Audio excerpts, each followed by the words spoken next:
es el índice, son los puntos que vamos a tocar. Vamos a empezar primero con un caso clínico que al final de la ponencia yo creo que todos vamos a ir a resolverlo. Luego la introducción, la definición, lo que es la cascada de prescripción, por qué es importante saber de farmacoterapia en geriatría, qué vamos a hacer al respecto y terminaremos con unas conclusiones. Entonces les presento el caso de la señora Patty, es una paciente de 85 años. La paciente pues tenía antecedentes de diabetes, hipertensa, incontinencia urinaria, estreñimiento e insomnio, ¿no? Ella acude a consulta con estos antecedentes y, oh sorpresa, le preguntamos qué medicamentos toma en su día a día. Y nos cuenta, ¿no? Tomo la metformina de 850 una vez al día, enalapril, amlodipino, tomo también furosemida, naproxeno, omeprazol, alprazolam, oxibutinina, ipromelosa, bisacodilo. Esta es la realidad de muchos pacientes geriátricos y seguro que los que están viendo la presentación no se les va a hacer muy extraño, ¿no? Ahora, entonces, tenemos una cantidad de medicamentos, 10 medicamentos en una paciente, ¿no? Ahí los dejo con la intriga, ¿no? Ahora, ¿por qué es importante hablar de polifarmacia? Primero, como lo venimos mencionando, ¿no? La población está envejeciendo y ya sabemos que esa pirámide ya se invirtió totalmente, está cambiando. Actualmente tenemos una población mundial de adultos mayores de 65 años de 9.8 y la predicción al año 2050 es 16.5%. Entonces, hoy nos estamos preparando para este cambio, ¿no? Como sociedad, como personales de salud. Ahora, este grupo tiene alta multimorbilidad, ¿no? Y esa multimorbilidad afecta al más del 50%. ¿Y esto qué incluye? Que los pacientes pues, van a tener tratamiento para esa multimorbilidad. Entonces, la polifarmacia se ve en el 45%. Ahora, el 40% de los adultos mayores de 65 años toman entre 5 y 9 medicamentos. Y gran polifarmacia excesiva, tienen el 18% que toman más de 10 medicamentos. Entonces, un problema es, claro, la multimorbilidad, que a veces contra eso es un poco difícil de ir, y la fragmentación asistencial. ¿Esto qué es? ¿No? El médico, el paciente que va, voy al neurólogo, me da mi memantina, luego me voy donde el endocrinólogo, me da mi insulina, luego me voy con el de la farmacia, me da el naproxeno, luego me voy con el otro doctor, y así me siguen generando más. ¿Y quién engrana toda esa información de medicamentos? ¿No? Entonces empieza a haber una acumulación progresiva de fármacos. Y esto pues va a traer consecuencias clínicas. ¿Qué consecuencias? Pues va a traer que los pacientes empiecen a generar los efectos adversos de la suma de todos estos medicamentos. Entonces, ¿qué pasa? Que el paciente se empieza a caer, ¿no? Y se cae y decimos, uy, no, como dijo el doctor Cabello, ¿no? Se está cayendo porque es viejito, que es lo que nos dicen, ¿no? Cuando en realidad eso es un problema geriátrico, ¿no? Ya empieza a haber fragilidad, empieza a haber deterioro físico, pues a veces los pacientes terminan ingresados al hospital porque presentó delirium por un fármaco y lo llevan al medicamento, al hospital, el hospital le genera mayor deterioro funcional y empieza toda la cascada de síndromes geriátricos. Hay una mayor incidencia de disfunción renal porque empiezan a interaccionar los fármacos, porque se acumula su eliminación, y hay una disminución de la función cognitiva y la famosa prescripción en cascada que vamos a ver después. Entonces, hay una proporción de ingresos hospitalarios por eventos de medicamentos, ¿no? Y esto es prevenible, esto se puede prevenir si es que nosotros conocemos un poco más del tema, ¿no? Ahora, ¿por qué también es importante saber que un paciente toma más cantidad de medicamentos? ¿Ok? Ya, no, yo voy a acumular ahí todas las pastillas. No, pero esto tiene consecuencias. Una de las principales consecuencias es el riesgo de interacciones que se empieza a llevar con la acumulación de estos medicamentos, ¿no? O sea, si tenemos 2 fármacos, ya tenemos un 6% de que presente riesgo de que haga una interacción. Ya cuando tenemos 5 fármacos, oye, hay un 50% de riesgo de que empiecen a interaccionar, ¿no? Y cuando ya tiene 8 o más medicamentos, ya es un 100% casi que van a presentar interacciones de medicamentos, ¿no? Y a veces ni siquiera los preguntamos, ¿no? O sea, ni siquiera, a veces el médico cometemos el error de no preguntar qué medicamentos está tomando el paciente y simplemente vamos y agregamos otro. Entonces, ¿qué es polifarmacia? Ahora es cuando tomo 1, 2, 3, 4, ¿no? En realidad, en el año 2017 la OMS saca y dice este documento que dice, ok, quizás es el uso de varios medicamentos, pero generalmente 4 más, no quedaba muy claro, ¿no? Porque anterior a ello decía 3 o más medicamentos y hablamos de polifarmacia. Luego, en el año 2024, saca otro documento y dice, ok, es el uso simultáneo de varios medicamentos, se utiliza polifarmacia. Y hasta el momento no existe un consenso universal que diga, ok, más de 5 medicamentos, pero sí es el más utilizado, el más conocido, y hay un consenso que vamos a quedar con que polifarmacia, hablamos cuando un paciente utiliza de manera crónica 5 o más medicamentos. Y esto incluye, si el paciente viene tomando, por ejemplo, vitaminas, suplementos minerales, medicina tradicional, esto también se incluye, porque eso también puede generar interacciones. Entonces, al final decimos, ok, ya, pero más de 3, más de 5, queremos más de 5, pero algo más importante que eso, porque a veces tampoco podemos decir que todos los medicamentos son malos. O sea, a ver, la población está envejeciendo y hay una cantidad de adultos mayores hipertensos y diabéticos y pues los fármacos también nos ayudan a que el adulto viva más. Porque controlo la hipertensión con el antihipertensivo, porque controlo la diabetes con el antidiabético. Entonces, me ayudan. El problema, ¿cuál es? No es muchas veces el número, sino es cuando se usan de manera inadecuada. Entonces, ya más que cantidad, hablamos de calidad, ¿no? De la prescripción potencialmente inapropiada o inadecuada. ¿Y qué es eso? Es cuando no hay una indicación basada en evidencia o la indicación ha finalizado o la dosis es innecesariamente alta. Este es el clásico ejemplo de le voy a agregar un omeprazol para proteger el estómago porque toma muchas pastillas. A ver, ¿dónde está esa medicina basada en evidencias? ¿Dónde está esa recomendación? ¿No? Uno o más medicamentos no logran los objetivos terapéuticos que pretendo alcanzar. Uno o la combinación de varios fármacos suponen un riesgo inaceptable de reacciones adversas o quizás porque el paciente no está dispuesto o no es capaz de tomar la medicación como se le ha indicado. Y esto también es muy importante porque a veces si no evaluamos al paciente mayor de manera integral, yo puedo ser el mejor endocrinólogo y recetarle la mejor insulina, la última que ha salido, esa que viene con el lapicero, la mejor, pero tengo un paciente con riesgo social, no tiene quién le va a colocar la insulina, quién lo va a medir, el paciente de privación sensorial visual, no hay, ¿de qué me sirve si no es capaz de poder acceder o poder utilizar de manera correcta ese medicamento? Ahora, ¿qué es la cascada de prescripción? La cascada de prescripción es la secuencia de que un medicamento, por ejemplo, yo receto un fármaco y ese fármaco genera un evento adverso y ese evento adverso se interpreta como un nuevo diagnóstico, ¿no? Entonces, y luego se prescribe un fármaco para tratar.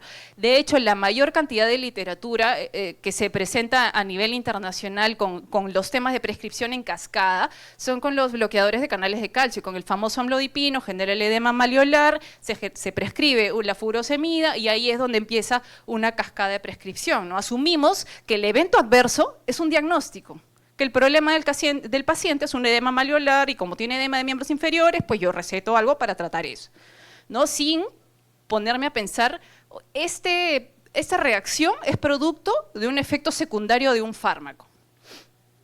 Entonces ahí es donde se empieza a generar todo este círculo vicioso, ¿no? Y generamos, ya ni siquiera podría ser llamado síndrome geriátrico, eso debería ser llamado un síndrome de iatrogenia sistémica, ¿no?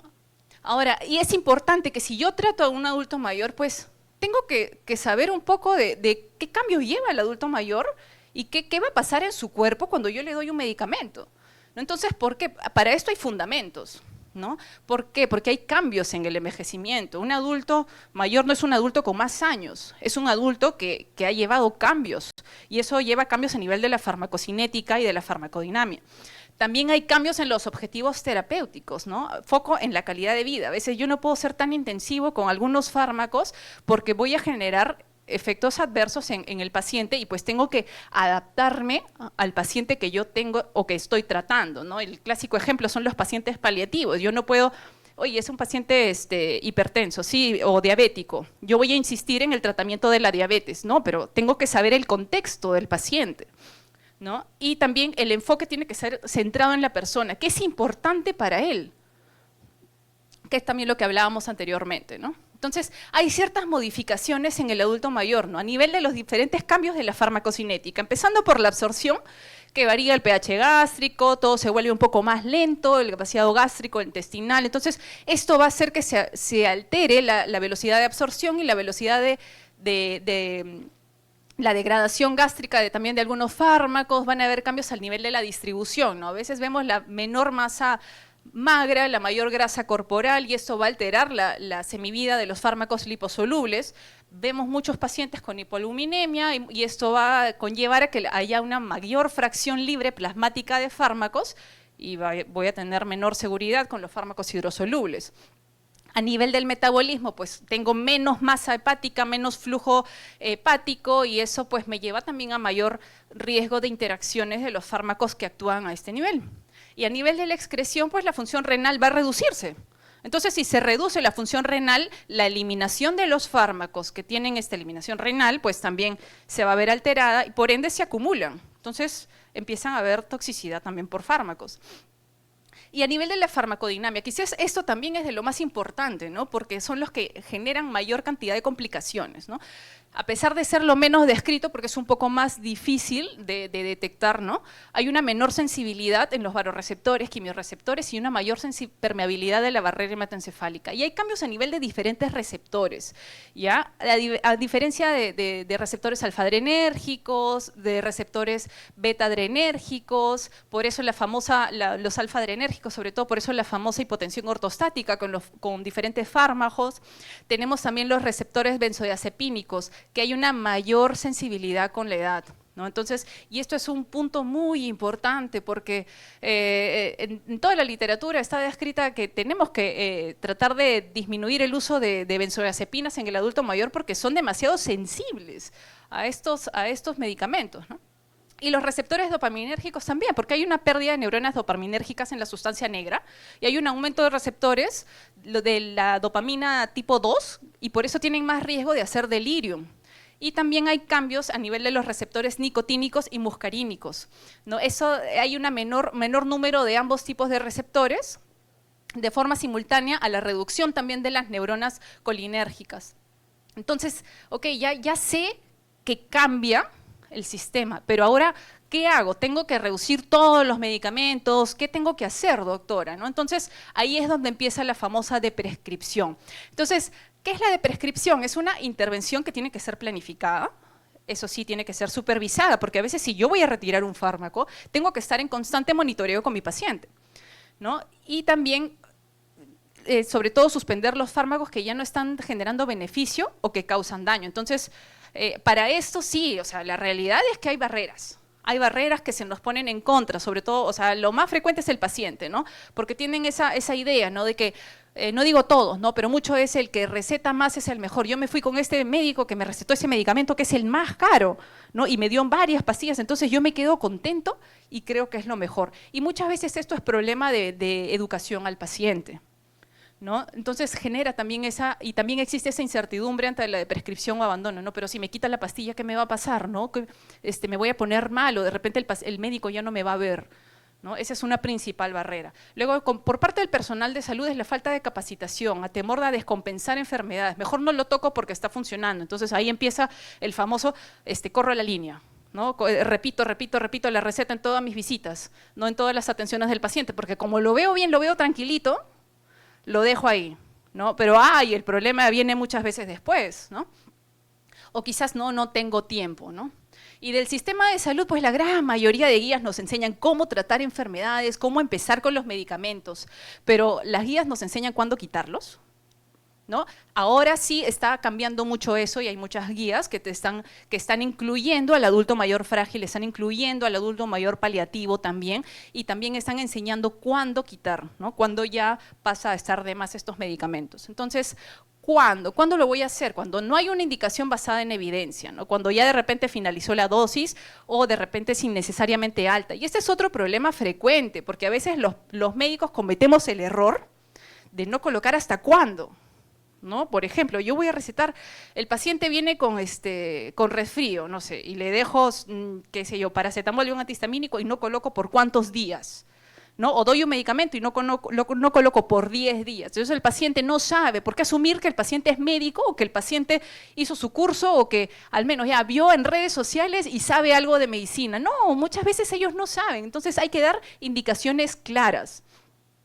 Ahora, uno o más de la combinación de varios medicamentos supone un riesgo inaceptable de reacciones adversas, o el paciente no está dispuesto o no es capaz. Entonces ya sabemos cuándo hacerlo. Ahora, ¿cómo lo hago? ¿No? Entonces, para eso existen consensos y existen guías que... Esta guía, por ejemplo, que son los criterios Stop-Start, son criterios basados en sistemas fisiológicos y resumen la evidencia sobre problemas de prescripción. Son recomendaciones de expertos, pero no quiere decir que el experto se le ocurrió y dio una recomendación. No, son basadas en revisiones sistemáticas, ¿no? Y nos dicen un amplio informe a nivel de sistemas fisiológicos sobre qué medicamentos están siendo potencialmente inapropiados para el paciente mayor, y no solo eso, sino que te explican por qué, ¿no? Por ejemplo, este es un ejemplo de un área, ¿no? El sistema musculoesquelético, no los AINES, ¿no? Los AINES en presencia de hipertensión grave, ¿no? Los AINES a largo plazo, más de 3 meses, porque son unos fármacos que generan muchas lesiones y muchos efectos adversos en el adulto mayor. Entonces, de esta misma manera, en los diferentes sistemas fisiológicos, los criterios de Stop-Start nos enseñan qué medicamentos puedo usar y qué medicamentos tengo que tener precaución, porque ninguno de estos te dice no lo uses, sino te dice ten mucha precaución porque el anciano cambia de esta manera y pues si tú usas este fármaco tienes el riesgo de corregir estos efectos adversos. Entonces ahí es donde nosotros hacemos el riesgo-beneficio, ¿no? Y de otra manera, la literatura americana pues saca los criterios de Beers, que de la misma manera son unas recomendaciones de expertos bastante amigables. Por ejemplo, y es importante que los conozcan. Ya, esto sí es tarea de cada uno, es parte de educación y de lo que hemos hablado al inicio, ¿no? Cada uno está en la responsabilidad de que si yo trato adultos mayores, pues y yo receto medicamentos, tengo que conocer estos medicamentos que estoy recetando. Si yo receto un inhibidor de bomba de protones, tengo que saber pues, qué efectos adversos me estoy corriendo con este fármaco en este adulto mayor, a qué dosis tengo que darle. Y ese es un claro ejemplo, ¿no? Por ejemplo, acá los criterios de Beers, ¿qué nos mencionan? Los inhibidores de bomba de protones, ¿no? ¿Y por qué tenemos que ser racionales con ellos, ¿no? ¿Cuál es la recomendación, ¿no? Evitarlos más de 8 semanas, a menos que hayan condiciones en las que sí tiene que ser utilizado, ¿no? Por ejemplo, una esofagitis, una úlcera gástrica, úlcera duodenal. Entonces, ok, ahí lo voy a poder usar, pero de lo contrario no hay indicación de porque el paciente tiene una gran cantidad de medicamentos, voy a agregar otro para proteger el estómago, ¿no? ¿Y esto por qué? Porque tiene diferentes efectos adversos como la pérdida de masa ósea, riesgo de fracturas, neumonías, entre otras. Por otra parte, tenemos también el de prescribing.org, ahí también tienen el QR y es también diferentes guías, ¿ya? Donde nos enseñan incluso de manera un poco más interactiva, con videos bastante amigables, de cómo retirar estos fármacos. Y pues en el caso de los pacientes paliativos tenemos a los criterios de Stop-PAL o Stop-Frail, de qué medicamentos muchas veces se usan de manera inapropiada cuando el paciente ya es tributario o a veces en etapa terminal y vemos a los pacientes que siguen con las insulinas, ¿no? Entonces es muy importante que yo me capacite, ¿no? Lógicamente no voy a hablar de cada uno de ellos porque sería ya una ponencia le quito la ponencia a todos los demás. Ahora, como vimos, un gran efecto adverso es el delirium, ¿no? Entonces, hay que tener mucha precaución con los fármacos que van a generar delirium. ¿Cuáles son muchos de ellos? Los fármacos anticolinérgicos. ¿Y esto por qué? Porque todo lo anticolinérgico, lo que retira la acetilcolina al paciente, pues se acumula, ¿no? Entonces, ¿y ahora yo cómo recuerdo qué fármaco es anticolinérgico? No, pues está dentro de mi deber recordar esa parte, pero si no lo sé, también existe esta otra herramienta donde yo voy a colocar el nombre del medicamento y me va a decir qué carga anticolinérgica tiene. Por ejemplo, el famoso que se usa mucho en hospitalización, ¿no? Tramadol con dimidrinato, que es lo que mencionaba el doctor Cabellos, ¿no? Ok, el tramadol tiene una carga de 2 de anticolinérgico. Ya cuando hablamos de 3 o más, ya hay un alto riesgo de delirium, de mortalidad, deterioro del estado funcional del paciente, ¿no? Entonces, ¿pero qué tal mejor lo uso con metoclopramida? Es algo tan sencillo como colocar ahí en el celular. Ahora tenemos la tecnología a la mano, ¿no? Entonces tenemos diferentes herramientas. Y esta es otra opción también, el MedStopper, donde podemos aprender un poco más también sobre cómo de prescribir. Entonces, opciones tenemos. Es cuestión solamente de voluntad y de capacitarnos si es que en nuestro deber está el cuidado de un adulto mayor. Ahora, recordando el caso clínico, ¿no? Veíamos que la paciente pues tomaba metformina y que presentaba presentaba diferentes medicamentos, ¿no? Entonces, en el caso de la señora, utilizaba la metformina y como la metformina le empezó a generar efectos adversos, porque todos los fármacos tienen efectos adversos, ninguno se excluye de estos. Entonces, empezó con efectos adversos de indigestión, ¿no? ¿Y qué pasó? Fue donde un médico y le dio el omeprazol, ¿no? Y quizás esto se hubiera podido evitar solamente con cambiar a una formulación XR o quizás una menor dosis o quizás rotar de antidiabético, pero no el agregar el omeprazol. El otro caso de la paciente, ¿no? Tomaba amlodipino, presentó el efecto adverso que es el edema malleolar, se le recetó la furosemida y esto no hubiera pasado si cambiábamos a otro antihipertensivo. Luego, ¿qué sucede? Va donde otro médico. ¿Por qué? Porque la furosemida no se le indicó a qué hora debía tomarla el paciente, que también eso pasa, ¿no? Cada furosemida, una tableta vía oral cada 24 horas. ¿Dónde está la hora? ¿Se toma antes, después de los alimentos? ¿No? ¿Cómo se toma? ¿No? ¿A qué hora la voy a tomar? Porque ellos no saben. Entonces la empieza a tomar en la noche y pues no duerme. No duerme, y lo otro es que, doctora, se me escapa la orina, tampoco no se le dijo hasta cuándo lo iba a tomar, y empieza con incontinencia urinaria, ¿no? Luego va donde otro médico y le genera el alprazolam porque no dormía, cuando el problema era corregir el amlodipino, en realidad, ¿no? Pero bueno, por la incontinencia urinaria se le indica la oxibutinina, que dicho sea de paso es un fármaco con alta carga anticolinérgica, y por el alprazolam, pues su efecto adverso se cae. Luego, como se cae, se golpeó, le dan naproxeno. El naproxeno le eleva la presión arterial, la oxibutinina, que es un anticolinérgico, le empezó a presentar ojos secos, estreñimiento, delirium, más caídas, se le receta su ipromelosa, su bisacodilo, por la presión elevada se incrementa la dosis del antihipertensivo y así nos llenamos pues de todos los 10 medicamentos cuando en realidad preguntando, la paciente solamente tenía el problema de ser diabética y de ser hipertensa y pues de haber ido al médico. Su principal problema en realidad es haber ido al médico, porque estaba tranquila, ¿no? Entonces, como conclusiones, la polifarmacia es frecuente en el adulto mayor, pero no siempre es apropiada. Tampoco tenemos que, digamos, satanizar a los fármacos porque nos ayudan muchísimo. El problema, ¿cuál es? Cuando nosotros como médicos no nos capacitamos en el uso de estos. Entonces, la prescripción en cascada también es una forma frecuente y silenciosa de polifarmacia inadecuada. Un efecto adverso se interpreta como una enfermedad nueva, se agrega otro fármaco y perpetuamos de esta manera el riesgo. Pero cada medicamento tiene que tener una indicación, un beneficio claro y un seguimiento. Y de prescribir es tan importante como prescribir. Y esto es bien importante. ¿Cuántos de nosotros prescribimos en nuestra práctica diaria? ¿No? Porque estamos acostumbrados a que el médico prescribe, pero ¿y el médico que prescribe? ¿Dónde está? ¿No? Y a veces es más importante, ¿eh? Necesitamos revisar el tratamiento y con objetivos centrados en el adulto mayor. Y la farmacoterapia racional no quiere decir que es dejar de tratar, sino que voy a tratar mejor al paciente que tengo enfrente, conociendo todos sus cambios.